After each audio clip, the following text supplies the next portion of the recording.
तो शो में सीरियल तो से नीना मिलाके की बात करें तो शो में कुहू को राजीव ने बचा लिया है। यहाँ जो पुलिस कार्यवाही कर रहा था तो यहाँ पर राजीव जो है वो पुलिस को हाथ में ले रहा होता है।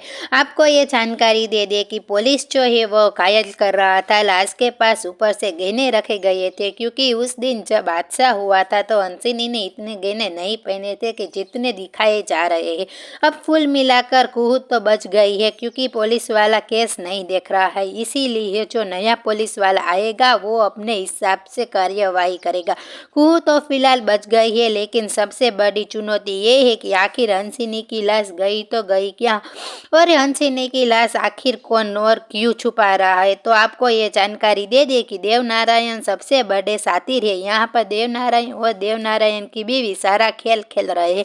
हंसिनी जिंदा है और हंसिनी को साथ मिल रहा है जयंत वर्मा का और उसके बेटे का भी, और उधर देवनारायण का हाथ मिल जाता है। और यहाँ पर हंसिनी जब तक कुहू मुसीबत में ही रहेगी तब तक वो ये नाटक करती रहेगी। अब ये देखना इंटरेस्टिंग होने वाला है कि क्या हंसिनी की सच्चाई आ जाएगी कुहू के सामने। वेल जो भी होगा उसकी अपडेट हम आपको देते रहेंगे। फिलहाल के लिए तो इतना ही, और ऐसी ही अपडेट देखने के लिए हमारे चैनल को सब्सक्राइब करें। Thank you.